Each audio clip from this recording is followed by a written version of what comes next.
अस्सलाम वालेकुम नाज़रीन, सहर Ramzan special transmission K2 television की आप देख रहे हैं। सोहराब बरकत आपसे मुखातिब है। उम्मीद आप खैरियत से भी होंगे, खुश भी और महफूज भी और ठीक ठाक तरीके से आपके रोज़े जारी होंगे। खुदा करीम की रहमतें, बरकतें, इबादतें और लोगों के साथ भी बहुत ही एक अच्छा आपका सलूक रहा होगा। रहमतों का इशरा है, रहमतें खुदा करीम की नाज़िल हो रही हैं हर तरफ। लेकिन आज भी जब भी आप कुरान करीम का या हदीस मुबारक का को तर्जमे के साथ पढ़ते हैं और देखते हैं तो वहाँ पर भी ये बात बड़ी वाज़ेह तौर पर दर्ज है और तालीमात दर्ज हैं कि रहमत वाले अशरे में भी कुछ लोगों की दुआएं कबूल नहीं होती। अब ये समझने की कोशिश करेंगे आज अपने मेहमान से कि आखिर वो कौन से लोग हैं जिनकी इस रहमत वाले महीने में भी खुदा करीम की महबूब तरीन सिफ़त रहमत, इस महबूब तरीन अशरे में भी उनकी माफ़ी नहीं होती और वजूहात भी क्या क्या हैं। हमारे साथ रशीद अहमद साहब मौजूद हैं, one of religious scholar and intellectual personality भी है। अल्हम्दुलिल्लाह। अस्सलाम वालेकुम सर। वालेकुम सलाम व रहमतुल्लाहि व बरकातहू। बरकत साहब ठीक ठाक हैं आप? सर जी मज़ा आ रहा है, रमज़ान मज़ा आ रहा है अल्हम्दुलिल्लाह। हाँ, कोई डिहाइड्रेशन वगैरह, कोई खाने की कमी, खुराक, एवरीथिंग इज ओके, ड्रिप वगैरह की कोई ज़रूरत तो नहीं अल्हम्दुलिल्लाह।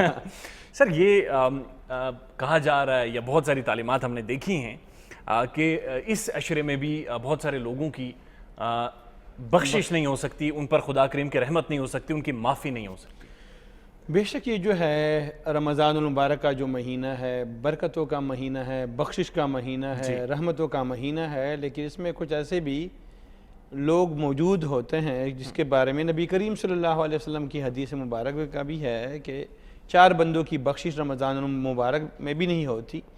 उनमें से एक बंदा तो वो वालिदैन का नाफरमान, दूसरा जो है वो शराबी यानी जो रेगुलर शराबी होता है, तीसरा जो है यानी अपने रिश्तेदारों से ताल्लुक़ काटने वाला, और चौथा जो है ना कीना परवर, जो कीना रखता है, बुग़्ज़ रखता है। तो ये 4 बंदे जो होते हैं उनकी रमज़ान मुबारक में बख्शिश नहीं होती। तो ये वो समाजी रवैये होते हैं जिसके लिए अल्लाह रब्बुल इज़्ज़त भी और नबी करीम सल्लल्लाहु अलैहि वसल्लम इनकी पूरी ज़िंदगी भी इस मकसद के लिए कि अगर आप लोग इस तरीके से ज़िंदगी गुजारेंगे तो ये ज़िंदगी न आपके लिए अजीरन होगी, आपके रिश्तेदारों के लिए अजीरन होगी, बल्कि आपके लिए भी अजीरन होगी। अच्छा, कता कलामी की माफ़ी चाहूँगा, इन 4 लोगों का ताल्लुक़ अरकान इस्लाम के साथ नहीं है और खुदा करीम की इबादत से बिल्कुल ताल्लुक़ नहीं। हुकूकुल इबाद है, बिल्कुल हुकूकुल इबाद है। लेकिन देखना कितना रमज़ानुल मुबारक में भी और अल्लाह रब्बुल इज़्ज़त की बख्शिश, जो इस महीने में अल्लाह रब्बुल इज़्ज़त की बख्शिश और रहमतों की ठाटे मारता हुआ समंदर जो, उसमें भी बंदे की बख्शिश ना हो जी, कि अल्लाह रब्बुल इज़्ज़त बख्शिश के बहाने ढूंढता है कि किसी न किसी तरीके से मैं अपने बंदे की बख्शिश करूँ। यानी अल्लाह फरमाते हैं मन साम रमज़ान ईमाना व इख्तिसाबन फ़ग़ुफ़िर लहू मा तक़द्दम मिन ज़ंबिही। अगर किसी ने रमज़ान के रोज़े रखे तो मैंने उसके सारे आगे पीछे गुनाह माफ़ कर दिए। मन क़ाम रमज़ान ईमाना व इख्तिसाबन फ़ग़ुफ़िर लहू मा तक़द्दम मिन ज़ंबिही। जिसने रमज़ान में क़ियामुल लैल किया, तरावीह पढ़ लिए, रात को तहज्जुद पढ़ लिया, उसके मैं सारे जो है पिछले गुनाह में माफ़ कर देता हूँ। किसी ने किसी को अफ्तारी कराई, अल्लाह रब्बुल इज़्ज़त फरमाते हैं मैं पिछले गुनाह सारे माफ़ कर देता हूँ।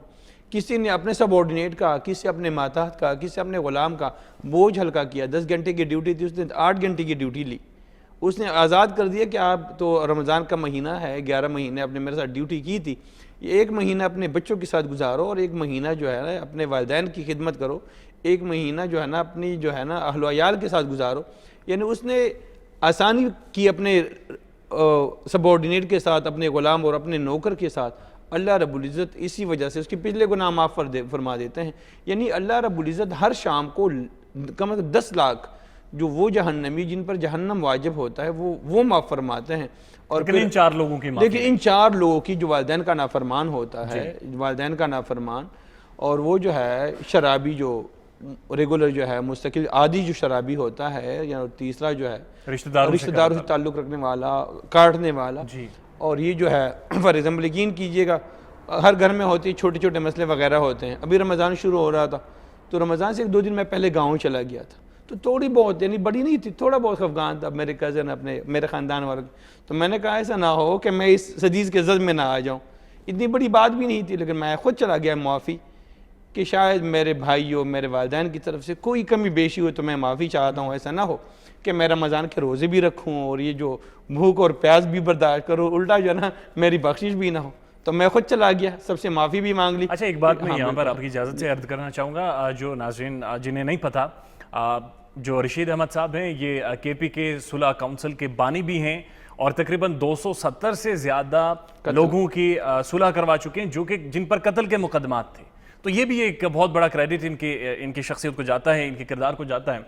सर, जब आपने इतनी ज़्यादा 274 से ज़्यादा यानी कत्ल के मामलात की सुलह करवाई और फिर जब इस हदीस को आप देखते हैं, वो कौन सा रवैया था, क्या वजूहात थी जिनकी वजह से लोग इस लेवल पर पहुंचे कि वो मर्डर की तरफ चले गए? असल में मेन जो चीज़ है सुरा बरकत साहब, हमारे खैबर पख्तूनख्वा की जहालत है, तालीम की कमी है, दीन से दूरी है। हमारे मिंबर और महराब का जो अहम किरदार है, जो मस्जिद नबवी का जो मैं किरदार होता था, यानी नबी करीम सल्लल्लाहु अलैहि वसल्लम मस्जिद नबवी से वहाँ पे रिकन्सिलिएशन भी करते थे, सुलह मसालहत भी फरमाते थे। वहाँ पे मियाँ बीवी के झगड़े, बेटे और बाप के दरमियान भी कोई इशू होता था, मस्जिद नबवी में रिजॉल्व होता था। वहाँ से बैतुल माल भी चलता था, वहाँ से पूरी हुकूमत और गवर्नेंस भी चलती थी मस्जिद से। वो लिमिटेड हो गया, वो लिमिटेड हो गया। अब जो है सिर्फ मेंबर और महराब का किरदार जो है सिर्फ नमाज तक महदूद हो गया। मुआशरे में इनका जो रोल है वो किरदार ख़त्म हो गया। जब तक जो है ना मैं ये समझ रहा हूँ कि जब तक हमारे मेंबर और महराब वाले इस किरदार को, जो मस्जिद नबवी का किरदार था, जो नबी करीम सल्लल्लाहु अलैहि वसल्लम और सहाबा किराम ताला अजमईन उनका जो किरदार था मस्जिद में, जब वो किरदार शुरू नहीं होगा, यकीन करें छोटे छोटे मसलों पे, वही जाहिलियत के दौर के, कि आपने पानी के घाट पे आपके जानवर ने पहले यानी पानी पी लिया और मेरे वाल ने बाद में पी लिया, 40 साल तक दुश्मनी आती रही। यकीन करें एक सुलह था वहाँ पे लकी मरवत में, 20 साल तक वो दुश्मनी चलती रही। बात किस बात पे? कुत्ते की लड़ाई, कुत्ते पे कि मेरा कुत्ता किसी ने मारा है, कुत्ते की पता, और अभी तक मालूम सुलह भी हो गया लेकिन कुत्ते का पता नहीं चल सका। 3-4 बंदे भी, कीमती बंदे, ख़ानदानी बंदे ज़ाया हो गए, कत्ल हो गए और इसका कुत्ते का पता नहीं चला कुत्ता मारा किसने। कीकर के दरख्त पे जो है, बेर के दरख्त पे कत्ल हो रहे हैं छोटी छोटी मसलों पे। और यकीन करें वहाँ पे मैं नहीं समझ, पूरे सिर्फ लकी मरद की सिचुएशन भी नहीं है। आप ज़िला टांग में जाए, आप डेरा इस्माइल खान में जाए, आप वज़ीरिस्तान में जाए, आप बन्नू में जाए, आपके इस्लामाबाद से जो एडजस्टेंट यहाँ पे सवाबी है, यहाँ पे 300-400 कत्ल की दुश्मनी है, बिल्कुल एडजस्टेंट आपकी इस्लामाबाद से।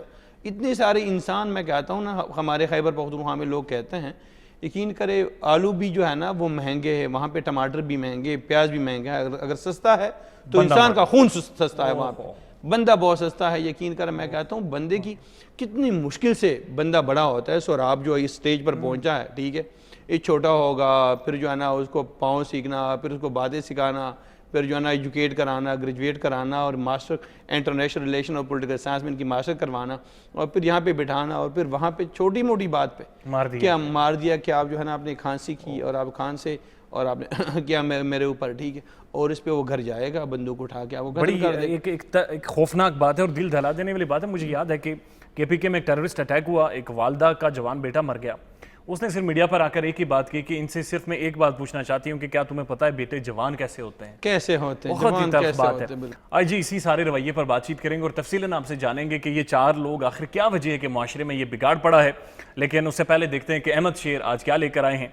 अहमद शेर का सेगमेंट देख लेते हैं। अस्सलाम वालेकुम व्यूवर्स, यकीनन आप सब बहुत अच्छे होंगे और रमज़ान तो आपका बहुत ही अच्छा गुजर रहा होगा। आज माशाल्लाह से चौथा रोज़ा हम रखने जा रहे हैं और इसके लिए जो पिछले 3 रोज़े गुजरे हैं वो भी आपके अच्छे गुजरे होंगे और कुछ बच्चों ने जो जिनकी रोज़ा कुशाई आप लोगों ने की होगी अच्छे तरीके से उसको सेलिब्रेट किया होगा और कुछ आज भी यकीनन नए बच्चे ऐसे होंगे जो कि पहला रोज़ा रखेंगे। मैं बच्चों पे हमेशा इसलिए ज़ोर देता हूँ या फोकियत उनको देता हूँ क्योंकि वो पहली दफ़ा रखते हैं, बड़ों को देखते हैं और उनकी अच्छी आदतें जब वो अपनाते हैं तो बहुत अच्छा लगता है और फिर स्पेशली जब वो अच्छी आदतें अपनाते हैं तो हर किसी को अच्छा लगता है। कहते हैं कि अगर आप अच्छा काम करते हैं तो आप लोगों को अच्छे लगते हैं, हालांकि आपके अच्छे काम करने से शायद दूसरे को कोई फ़ायदा ना हो लेकिन आप उनको अच्छे लगते हैं। अगर आप बुरा काम करते हैं, मेरे साथ किसी के साथ भी करते किसी और के साथ हैं लेकिन बुरे आप सबको लगते हैं। सो अच्छी आदतें जब कभी बच्चे करते हैं, कोई भी करे तो अच्छा लगता है और रमज़ान स्पेशली हमें इन्हीं बातों की सबक देता है कि हम लोग एक दूसरे का ख्याल रखें और रखना भी चाहिए। अगर बात की जाए ख्याल रखने की तो मेरे पास आप लोगों के लिए बहुत मज़ेदार किस्म की रेसिपीज़ हैं। और स्पेशली अगर न्यूट्रिशनल वैल्यू की बात की जाए उन रेसिपीज़ की, तो यकीनन उनकी वैल्यूज़ भी बहुत अच्छी हैं और आज की रेसिपी आपके साथ शेयर करूँगा। लेकिन उससे पहले कहूँगा कि जो पिछले रोज़े 3 हम लोगों ने रखे हैं, तो सहरी में यकीनन आप लोगों ने अपनी जो डाइट है वो चेंज करते रहोगे और करनी भी चाहिए। अमूमन लोग ऐसा करते हैं कि अगर शुरू से ही वो एक चीज़ खाते आ रहे हैं दादा नानी और उनके वक्तों से, तो वही चीज़ सहरी में बनती रहती है। होना ऐसा चाहिए कि जब कभी भी आप अपनी डाइट को चेंज करते रहते हैं तो उससे आपके जिस्म को जो चीज़ें चाहिए होती हैं वो सब मिल रही होती हैं। अगर आज की रेसिपी की बात की जाए तो उसमें भी आपको काफ़ी सारी चीज़ें हेल्दी मिल सकती हैं। अमूमन हम लोगों का ख्याल है कि सैलड शायद हम लोग लंच में या डिनर में खा सकते हैं। मेरा कहना ये है कि अगर आप चाहे अफ्तारी करें, चाहे आप सहरी रखें या आप ब्रंच करें, किसी भी टाइम या टी टाइम में आपको सैलड लाजमी लेनी चाहिए। सैलड की बहुत सारी खूबियां हैं, चाहे अगर कुछ लोग ऐसे हैं जो कि क्रीम जो सैलड होता है, मायनीज से बना हुआ सैलड होता है, और वो कहते हैं कि नहीं, चूँकि वो डाइट कॉन्शियस होते हैं, कहते हैं कि अगर ये खाएंगे तो शायद हेल्दी हो जाएंगे, मोटापा आएगा और प्रॉब्लम्स बढ़ेंगी, तो वो बेशक आप ना खाएं। लेकिन अगर फ्रूट से बनी हुई सैलड हो, डिफरेंट फ्रूट हो आपके पास और वो आप खाएंगे तो यकीनन उसका फ़ायदा तो होगा। और फिर स्पेशली कुछ ऐसे फ्रूट्स जो कि खाने के बाद अगर वो सैलड आप इस्तेमाल करेंगे तो फिर अच्छी बात है। अमूमन हम लोगों का यही ऐसा करते हैं, जो ट्रेंड है कि हम लोग पहले खाना खाते हैं फिर उसके बाद सैलड। लेकिन जो देखा जाता है या जो रिसर्च है या जो दुनिया करती आई है वो यही कि सैलड आप पहले लें फिर उसके बाद आप खाना आहिस्ता आहिस्ता खाएं। लेकिन अगर सहरी की बात की जाए, आपका पराठा खाने को दिल नहीं कर रहा क्योंकि आजकल गर्मियाँ ज़्यादा हैं, तो गर्मियों में डेफिनेटली खाने को कम ही दिल करता है, तो अब फिर या तो आप सिर्फ पानी पिए या दूध पिए, उससे भी गुजारा नहीं होता। कुछ ना कुछ आप ज़रूर खाएंगे ताकि दिन को जो आप इतना लंबा रोज़ा रखते हैं वो आपको नुकसान ना दे। लिहाजा आज की जो रेसिपी है मिक्स फ्रूट सैलड, और मिक्स फ्रूट सैलड को अमूमन हम लोग चाट भी बोलते हैं, चाहे वो किसी किस्म की भी फ्रूट सैलड हो, लेकिन अगर आप उसको मिक्स करेंगे या फिर आप उसमें चाट मसाला ऐड करेंगे तो चाट बन जाती है। जो कॉन्टिनेंटल फूड में है या जो इंटरनेशनली है वो सैलड होती है, जो हमारी रवायती डिशेस है वो चाट होती है, होती दोनों सैलड ही है, लेकिन हम लोग उनको नाम डिफरेंट दे देते हैं। मिक्स फ्रूट की बात अगर की जाए तो आजकल जो फ्रूट मिल रहे हैं, आम अच्छा मिल रहा है, केला, और इसके अलावा आड़ू की बात अगर की जाए तो आड़ू की लस्सी भी बहुत मज़े की बनती है। यकीनन किसी दिन वो आपके साथ शेयर करेंगे। आड़ू और खुबानी भी मार्केट में आ चुकी है। जो फ्रूट आपको मिलता है, ये जो फ्रूट आपको पसंद है, सेब की बात की जाए तो सेब डेफिनेटली तकरीबन पूरा साल आपको मिल रहा होता है, नाशपाती मिल रही होती है, तकरीबन फ्रूट ऐसे जो कि अब पाकिस्तान में हर सीज़न में अवेलेबल होते हैं। मिक्स फ्रूट वो फ्रूट जो कि आपको पसंद है आप लेंगे, चाहे वो आड़ू है और लेना चाहिए। आड़ू बहुत ज़बरदस्त आपकी स्किन के लिए, आपके जिस्म के लिए, तवानाई के लिए बहुत अच्छा है और रिच ऑफ विटामिन है। सो आप आड़ू, इसके अलावा सेब, केला, अगर सिर्फ ये 3 फ्रूट्स ही ले लेंगे तो काफ़ी है। लेकिन अगर आप मज़ीद फ्रूट के एडिशन करना चाहें जो कि आप सहरी अफ्तारी के लिए ला चुके हैं, पड़ा हुआ है फ्रिज में, तो उनमें से कोई भी फ्रूट जो कि आपको पसंद हो, चाहे वो आम हो, चाहे वो पाइनएप्पल कैन में हो, फ्रेश हो, कोई भी हो, मुख्तलिफ फ्रूट आप लें और वो उनको साफ़ करके अच्छी तरीके से काटें क्यूब की शक्ल में, और फिर उसके लिए एक मज़ेदार किस्म की ड्रेसिंग बनाएं। अब ड्रेसिंग जो है वो सैलेड को, चाट को किस तरह डिफरेंट करती है कि ड्रेसिंग पे डिपेंड करता है कि आप जो ड्रेसिंग ऊपर टॉपिंग करने जा रहे हैं सैलेड के ऊपर वो किस किस्म की है। मैं अगर मेरी बात की जाए तो जब कभी भी मैं अपने लिए सैलेड बनाता हूँ तो जो मेरी ड्रेसिंग जो सैलेड के लिए बनती है वो शहद से, लेमन जूस से और ब्लैक पेपर से बनती है। अब ये है कि आप इन तीनों को, और अगर थोड़ा सा ऑलिव ऑयल है तो वो भी डाल लें, क्या ही बात है। ऑलिव ऑयल डालने से ये होता है कि एक तो जो आप सैलेड बना रहे हैं उसमें शाइनिंग आती है, दूसरे ग़िज़ाई एतबार से बहुत मुफीद है सेहत के लिए, तो वो भी बेहतर है। अब देखें, टोटल मिक्स फ्रूट आपने लेना है अपनी पसंद का।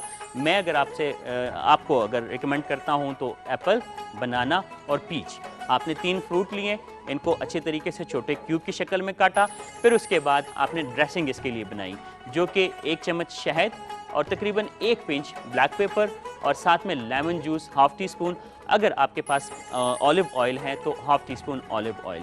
चारों चीज़ों को अच्छे तरीके से मिक्स करें, आपकी मज़ेदार किस्म की ड्रेसिंग रेडी है।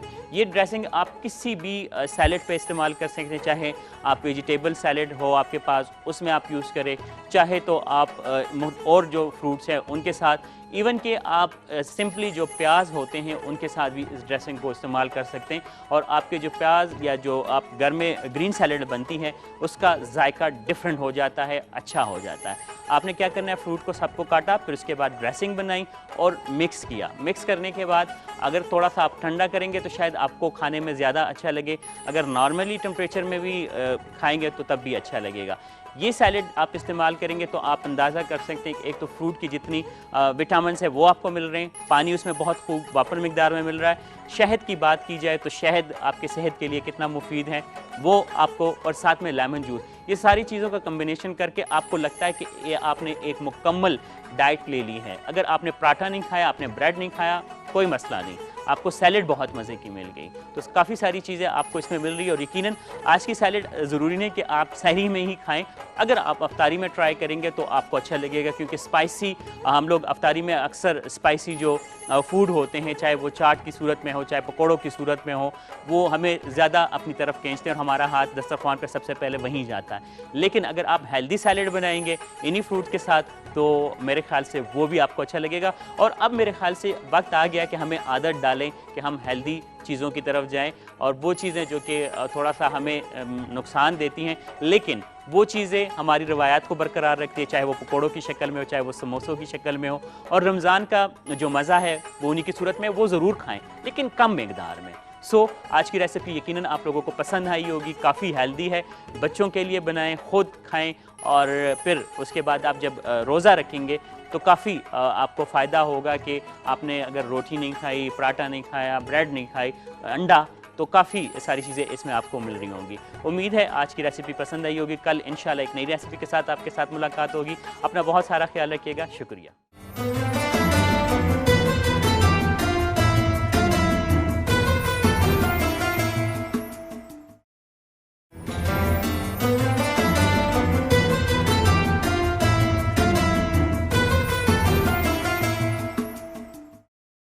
ऑलराइट जी, आपने ये सेगमेंट देखा और आगे बढ़ते हैं और अब इन 4 रवैयों पर बातचीत करने की कोशिश करते हैं और समझने की कोशिश करते हैं आखिर क्या वजह है जिनकी वजह से ये रवैये परवान चढ़ते हैं और उसके बाकायदा इस माशरे में बिगाड़ पैदा होती है, कि जिनकी बख्शिश इस अशरे में भी, इस रमज़ान के महीने में भी, कि जहाँ पर रहमतों का, बख्शिशों का, इबादतों का एक समंदर उमड़ आता है और खुदा करीम बुला बुला कर लोगों को बख्श रहे होते हैं, ऐसे टाइम पर नहीं बख्शिश होती। सर, सबसे पहले नज़र डालें जो माँ बाप का नाफरमान है।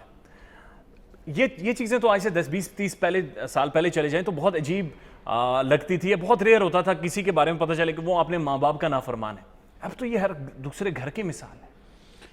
असल में सुराब बरकत साहब, ये जो है हमारे बेशक जो तालीमी इदारे हैं या और दरसगाहें हैं, पहले हमारे तालीमी दरसगाहों में तालीम के साथ साथ तरबियत भी होती थी, लेकिन अभी वहाँ पर तरबियत का फुकदान मुझे नज़र आ रहा है कि कम से कम वहाँ पे हमारे तालीमी इदारों में, बेशक हम बचपन में यानी स्कूल जब जाते थे तो साथ साथ हमारी अखलाकी तरबियत भी हुआ करती थी कि अपने वालिदैन की फरमानबरदार बेटा कैसा बनना है, अपने वालिदैन की बात माननी है, अपने बड़ों की बात माननी है।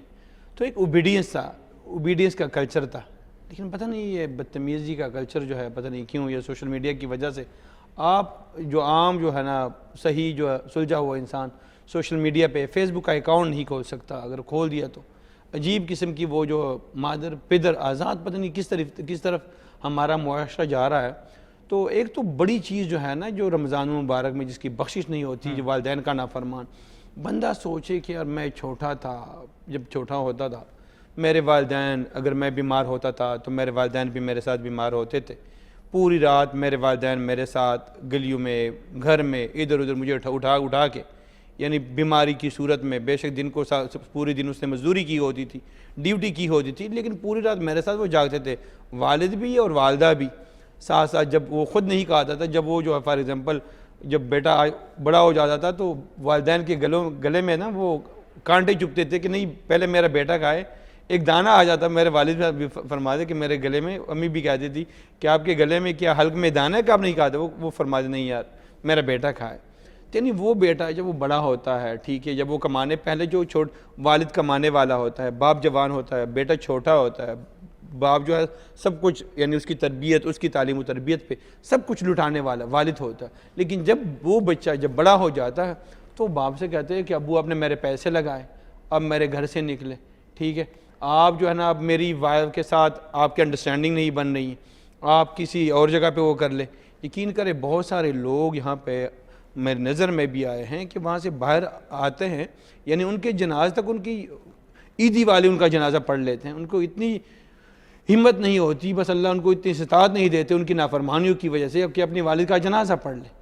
तो कम से कम ये बेशक उनकी ज़िंदगी में तो टाइम नहीं देते, उनकी वफ़ात होने के बाद भी उनके जनाजे में शिरकत गवारा नहीं करते। तो ये बदनसीब ऐसी औलाद है सर, कितनी बदकिस्मत। और इस वालिदैन की वजह से आप इस दुनिया में आए हैं, आपकी जो पहचान है, जो भी आपकी आइडेंटिटी है, आपकी जो शनाख्त है, और जिस मकाम तक अल्लाह ने और अल्लाह के बाद जो आपके रब्बि फ़िरहुमा, ठीक है, अल्लाह के बाद वबिल वालिदैन इहसाना, ठीक है, अपने वालिदैन के साथ, अल्लाह के बाद वालिदैन की वो चीज़ आ जाती है। लेकिन फिर भी हमारे जो नौजवान तबका है पता नहीं किस तरफ जा रहा है। तो यही जो है अल्लाह वालिदैन का नाफरमान, इसलिए तो अल्लाह रब्बुल इज़्ज़त भी नबी करीम सल्लल्लाहु अलैहि वसल्लम भी फरमाते हैं कि बेशक अब बड़े तरावीह पढ़ ले, अब बड़े रमज़ान के 16-17 घंटे रोज़े रखे, अगर आपके वालिदैन जो है ना आपसे खफा होंगे तो आपकी बख्शिश नहीं होगी। अच्छा, यहाँ पर यह बात भी जाननी बहुत ज़रूरी है कि वालिदैन से मुराद सिर्फ आपके माँ बाप ही नहीं है, बल्कि उनकी उम्र के, उनकी जनरेशन के कोई भी लोग हैं जो आपके बुज़ुर्ग हैं, जिनकी जो बूढ़े हो चुके हैं, जिन्होंने उम्रें गुजारी हैं, फ़र्ज़ है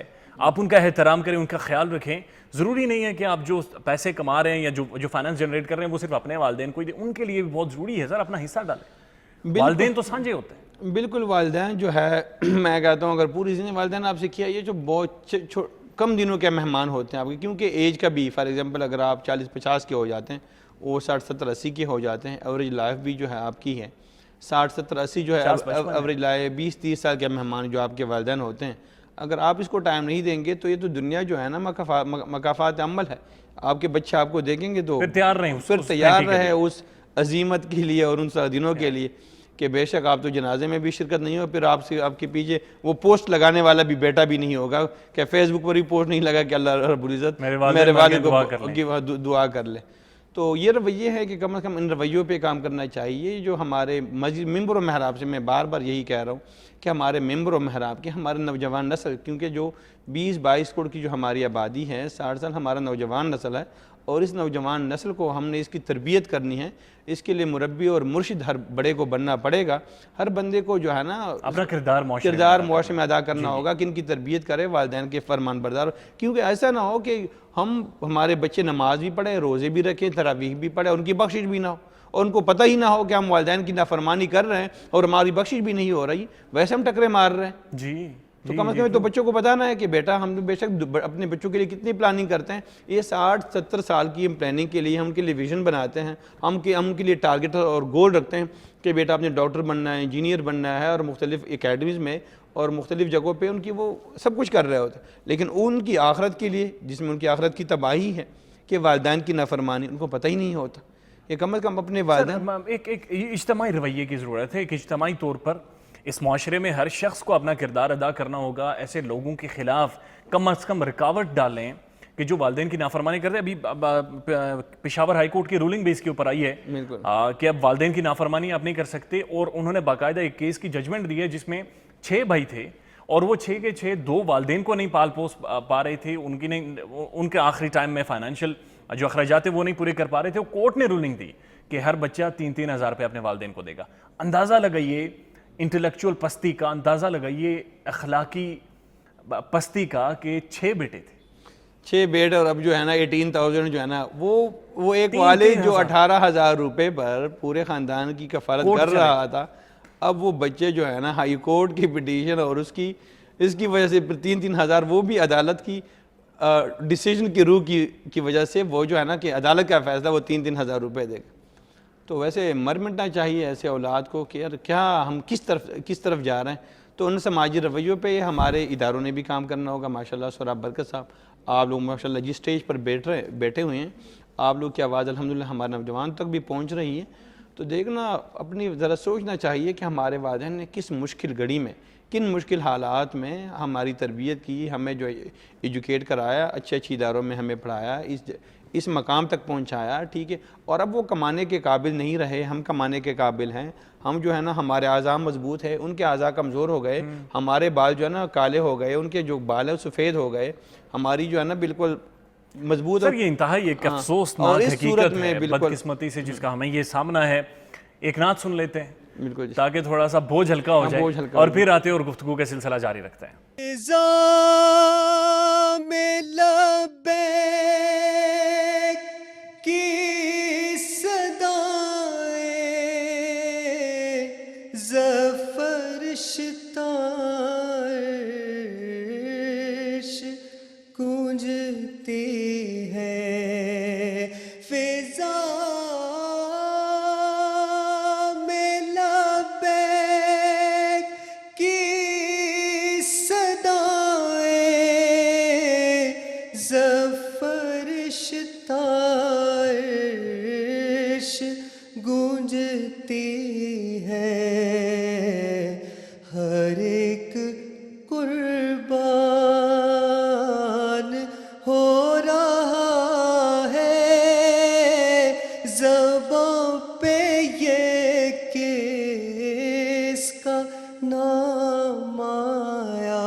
सलाम आया, पयाम आया, ये कौन सर से कफन लपेटे चला है उल्फत के रास्ते पर, ये कौन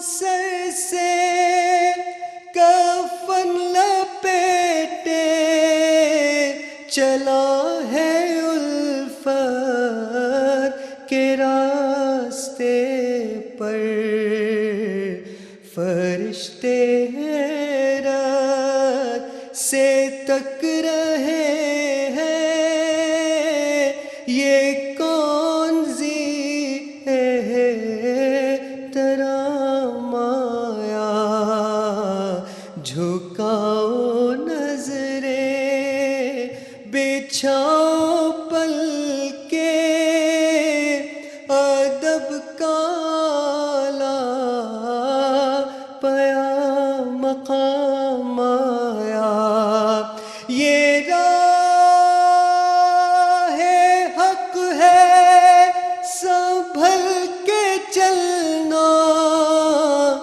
यहाँ है मंजिल कदम कदम पर, ये राह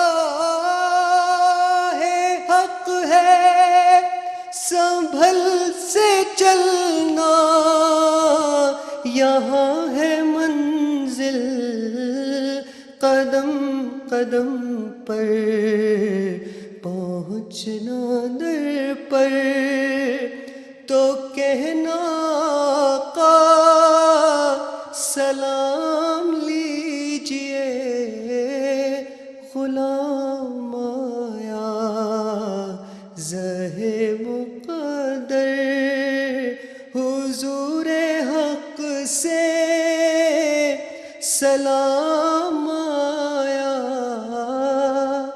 पयाम आया।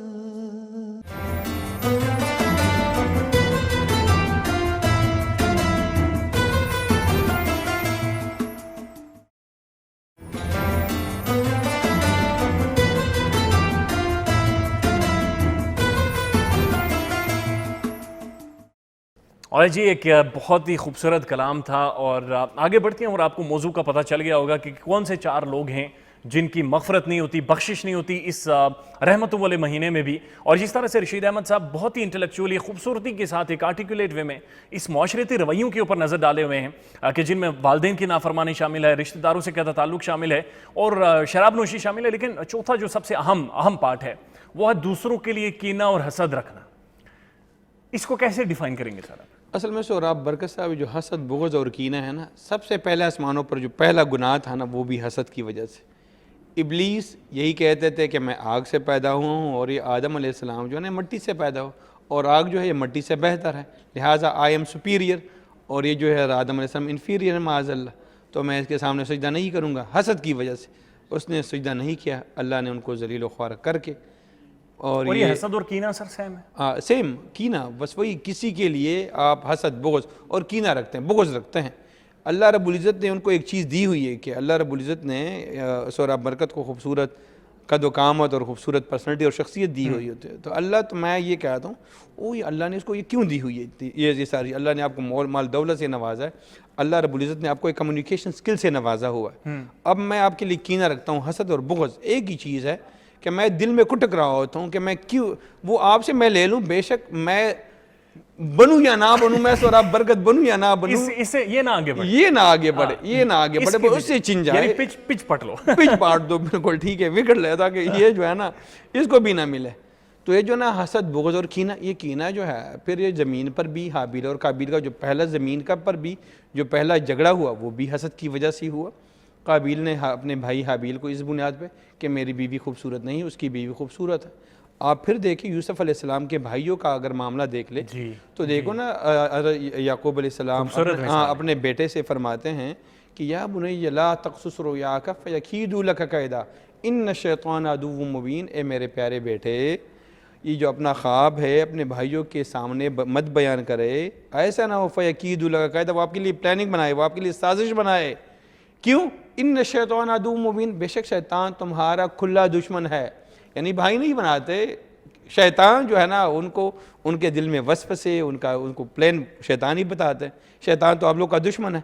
तो ऐसा ना हो कि आपके भाई आपके लिए साजिश बनाए, शैतान के कहने पे शैतान इतना उनको वर्गलाए। तो लिहाजा अपने भाई भी वही जो है, अपने भाई थे, अपने भाई पैगंबर की तरबियत याफ्ता, फिर भी अपने भाई को, छोटे 4-5 साल भाई को कुएं में डालते हैं, और फिर वो कई दिन कुएं में पड़े रहते हैं। फिर वहाँ पे लोग आते हैं, वहाँ पे मिस्र के बाजार में उनको भेजा जाता है, हसद की वजह पे। फिर वही भाई जेल जाता है और जेल में 9-10 साल जेल में गुजारते हैं, और फिर वहाँ से आते हैं, ठीक है। फिर अगर आप उसके बाद भी देखें नबी करीम सल्लल्लाहु अलैहि वसल्लम की ज़िंदगी, इनकी जितने भी वहाँ पे, यानी अबू जहल था, क्यों उसकी नहीं मान रहा था? हसद की वजह से। ये जो है, ये तो बड़ा जो है, बड़ा मारूफ, बड़ा जो है ना इंटरनेशनल लेवल का बंदा बन गए, तो पूरी दुनिया के लोग जो है ना इनके जो है फॉलोअर बन गए, और हमारे जो फॉलोअर हमारे फॉलोअर नहीं हैं। तो ये हसद आप भी देख रहे हो, ये हमारे जो हम पाकिस्तान में भी देख रहे हैं। ये रशीद अहमद साहब मैन मेड है या फिर नेचुरल है? असल में ये जो है, ये शैतान, हसद बहुत बड़ी बीमारी है। असल में करता कौन है? इन शैतान अदुव्वुम मुबीन, शैतान तो हमारा खुला दुश्मन है। और हसद ये चीज़ है कि अल्लाह की क़ज़ा पे राज़ी ना होना, कि अल्लाह रब्बुल इज़्ज़त की तक़सीम पे राज़ी ना होने को कहता है हसद। कि अल्लाह रब्बुल इज़्ज़त ने एक बंदे को मालूमता से नवाजा है, गाड़ी दी है, नौकरी दी है, अच्छी पर्सनैलिटी और शख्सियत दी है, अच्छा कम्युनिकेशन स्किल दी हुई है, बादशाहत दी हुई है, और आप अपने अंदर आपको घुटन महसूस हो रही है, आप जो है ना बिल्कुल आपको उनकी आंखों की ठंडक जो है ना, अपनी आंखों की ठंडक आपकी ख़त्म, इस वजह से कि क्यों अल्लाह ने, यानी अल्लाह की तक़सीम पे राज़ी ना होना। लेकिन सर अगर 2-3 चीज़ें सामने रखें, अगर पैसे पर हसद है, पैसे तो कमाए जा सकते हैं, गाड़ी भी ली जा सकती है, कम्युनिकेशन स्किल्स भी बन सकती हैं, शख्सियत, इल्मी सतह पर इंसान की शख्सियत होती है ज़ाती तौर पर। लेकिन हमारे माशरे में जो ये हसद की जो बीमारी है ना, हसद सबसे पहली जो है ना, अगर आप किसी से हसद करोगे ना, तो आपकी जो कमाने की, फॉर एग्जांपल आप किसी की दौलत से आपको हसद है, तो सबसे पहले ये हसद आपकी कमाने की जो स्किल है, जो सलाहियत है, वो छीन लेता है ये हसद। आप शल हो जाते हैं, आपसे कुछ नहीं होता, आप सिर्फ घुट रहे होंगे, आप सिर्फ रो रहे होंगे, आप जो है ना आपकी नींद खराब होगी, आपकी आंखों की मीठी नींद, आप कुछ भी नहीं कर सकोगे। एक साइंटिफिक थिंग है। आप जो किसी से हसद करोगे तो आप वो चीज़ हासिल तो नहीं कर सकोगे, लेकिन खुद भी नहीं जा सकोगे वहाँ पे। राइट, ठीक है। अगर सर आप इजाज़त दें तो डॉक्टर सज्जाद साहब हमारे इंतज़ार में। बिल्कुल। और बहुत ही खूबसूरत सेगमेंट है रोज़ा और सेहत, वहाँ पर चलते हैं और जानते हैं कि आज सेहत के हवाले से उनके पास क्या मौजूद है।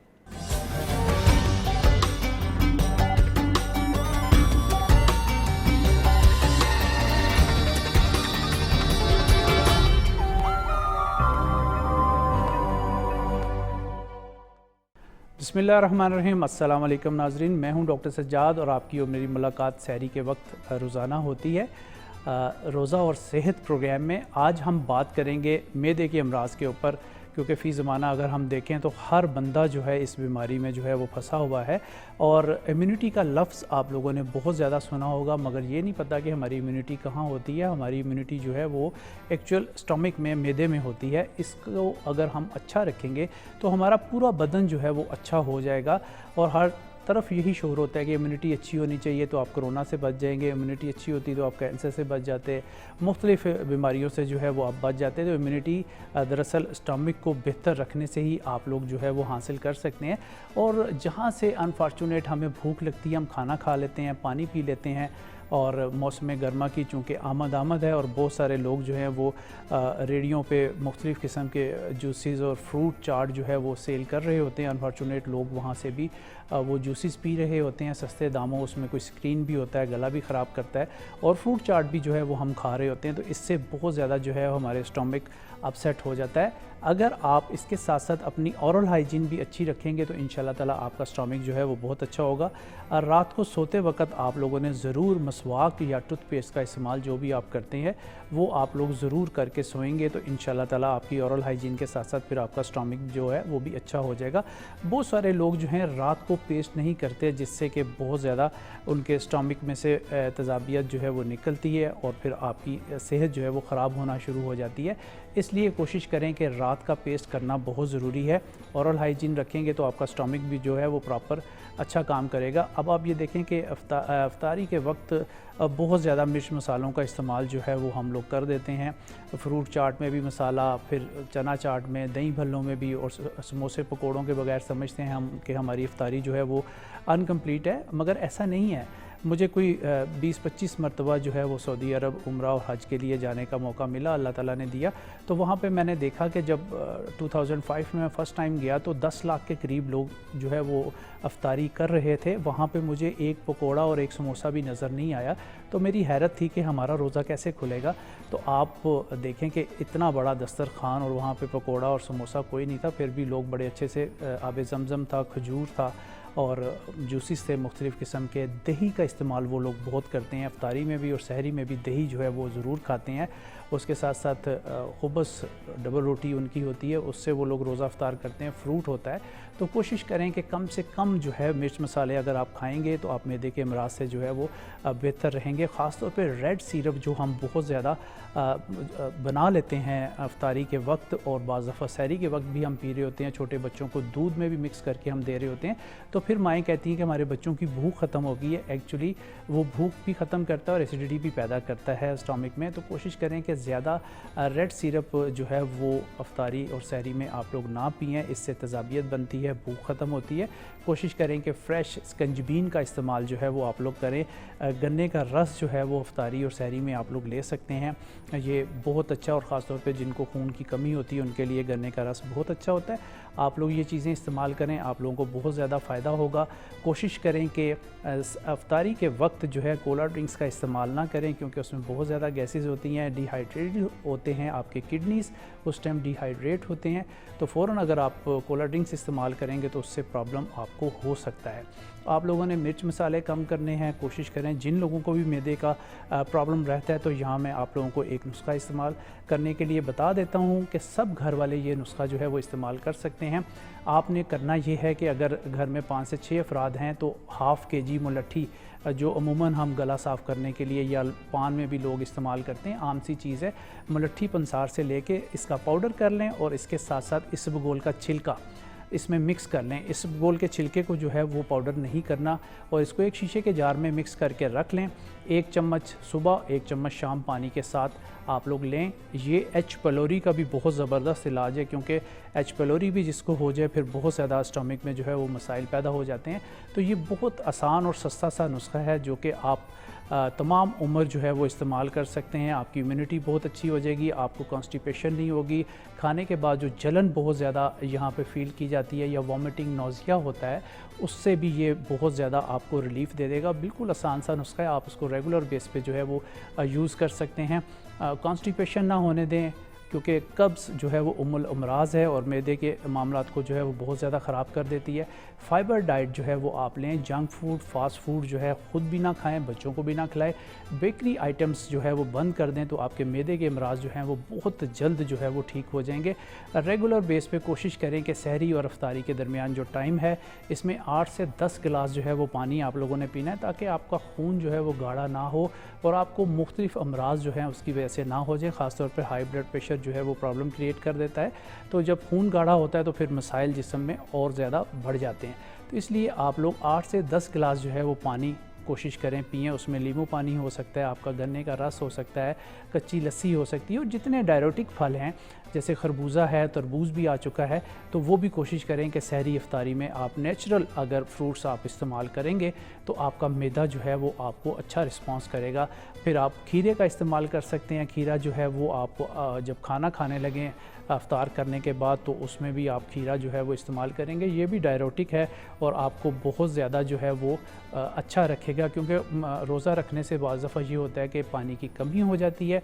इसलिए आप लोग कोशिश करें कि रेगुलर बेस पे 8 से 10 गिलास सहरी और अफ्तारी का जो टाइम होगा उसमें आप इंटेक करें। इंशाल्लाह ताला आपके मैदे के मसाइल जो है वो ठीक हो जाएंगे। जो चीज़ें मैंने आप लोगों को चीज़ें बताई हैं ये बिल्कुल आसान सी हैं और कोशिश करें रेगुलर बेस पे अगर आप इनको इस्तेमाल करेंगे तो आपका मैदा भी अच्छा रहेगा। मिर्च मसालों से परहेज़ करें, इंशाल्लाह ताला आपका स्टमक जो है वो अच्छा काम करेगा। इसके साथ ही मुझे इजाज़त दीजिए, इंशाल्लाह अगले प्रोग्राम में दोबारा खिदमत में हाज़िर हो जाएंगे। तब तक के लिए अल्लाह निगहबान।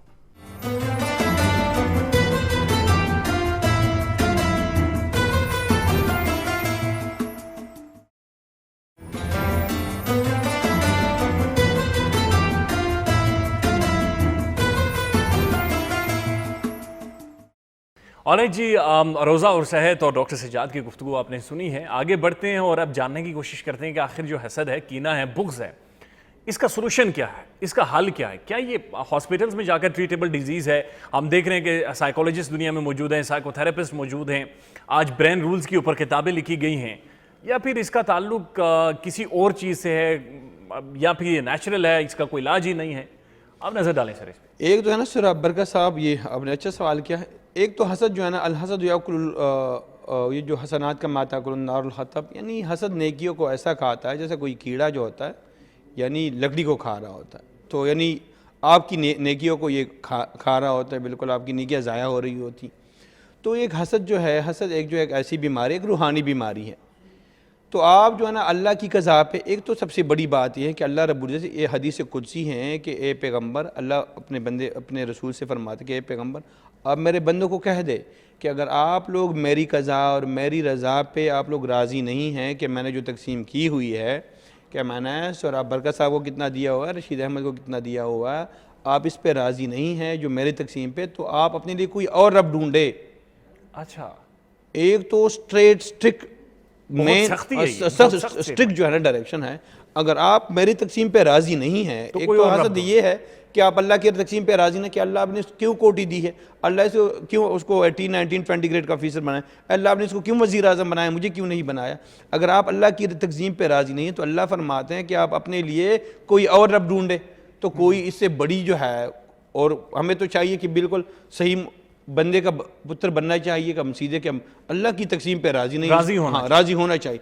फिर दूसरी बात यह है कि बेशक एक रूहानी बीमारी है, बेशक इंसान के साथ शैतान भी हमारा खुला दुश्मन है। जिस तरीके से याकूब अलैहिस्सलाम भी अपने बेटे से फरमाते हैं कि बेटा अपना ख्वाब जो बयान ना करो, शैतान तुम्हारा खुला दुश्मन है, वो आपके भाइयों के जहनों में आपके खिलाफ कोई प्लान बनवा देगा, कोई साजिश बना देगा। तो हमें भी चाहिए कि कम से कम अगर आपको कोई चीज़ आपके पास कोई चीज़ हो और आपको पता हो, ये अक्सर होती है प्रोफेशनल जेलसीज़ में, आपको पता चल रहा हो कि यार ये मैं मेरी अच्छी गाड़ी मेरे पास आ गई, अपने भाई को बताऊंगा तो उसके वो जेलसी आ जाएगी, मेरा अच्छा सूट है, मेरा अच्छा प्लॉट है, मेरा बंगला और कोठी, मेरे भाई के पास कुछ नहीं। तो चाहिए तो ये कि कम से कम वो नेमतों को छुपाए। इस तरह वो अहकामात भी हैं कि जिसने छुपा लिया उसने पा लिया। हाँ, उसने पा लिया। देखो उसमें 2-3 फ़ायदे होते हैं। एक छुपा लिया, एक तो ये है कि आप तो उसके हसद से बच जाएंगे। और हसद जो है ना, क्यों अपने भाई को तकलीफ में डाल रहे हैं, ठीक है, भाई को तकलीफ में डालोगे, उसके पास वो नेमत है नहीं, वो भूखा नंगा है, और आप जो है ना, आप यहाँ पे बड़ी बड़ी कोठियों की बात कर रहे हैं, बड़ी बड़ी प्लाटों की बात कर रहे हैं, बड़ी बड़ी, हाँ बिल्कुल, उसको भी वैसे किसी मुसलमान को अजियत में डालना, ये भी वो इस्लाम का वो नहीं, ठीक है। दूसरी बात ये है कि आप जो है ना वैसे नज़र बद भी हो जाती हैं, नज़र लग जाती है आपकी चीज़ को, ठीक है। तो कम से कम अगर आप नेमत को छुपाओगे तो एक नज़र बद से भी बच जाओगे। दूसरी बात यह है अगर आप किसी से हसद करने लगो तो आपको चाहिए कि अपने दिल पे पाँव रख कर उसको मुबारकबाद दो कि आपको माशाल्लाह नौकरी मिली है, आपको नौकरी मुबारक हो, आपको M.A. आप उनके लिए दुआ करें। आपको दुआ नहीं होगी क्योंकि मैं आपसे वो चीज़ छीनना चाहता हूँ, आप दुआ किस तरह करेंगे, लेकिन फिर भी अगर आपको कोई रिश्ता हो, कोई कोठी हो, कोई गाड़ी हो, आप मुबारकबाद दे तो इंशाल्लाह अल्लाह रब्बुल इज़्ज़त वो जो है ना हसद के जो जहर जो है ना वो इंशाल्लाह वो रशीद अहमद साहब आपका सर बेहद शुक्रिया, और यकीन कीजिए काफ़ी सारा सीखने को भी मिला आज। जो इनकी गुफ्तगू से मैं समझाऊँ, एक्सेप्टेंस होनी चाहिए, कबूल करें जो कुछ आपके लिए है वो सिर्फ आपके लिए है, आपसे कोई छीन नहीं सकता। अपना ख्याल रखिएगा, और सहरी का वक्त तकरीबन हुआ चाहता है, और खुदा करीम से दुआ यही है कि आपका आने वाला दिन और आपकी आने वाली ज़िंदगी खुदा करीम खुशियों से भर दे और अपनी रहमतों से भर दे। अपना ख्याल रखिएगा, अल्लाह हाफ़िज़।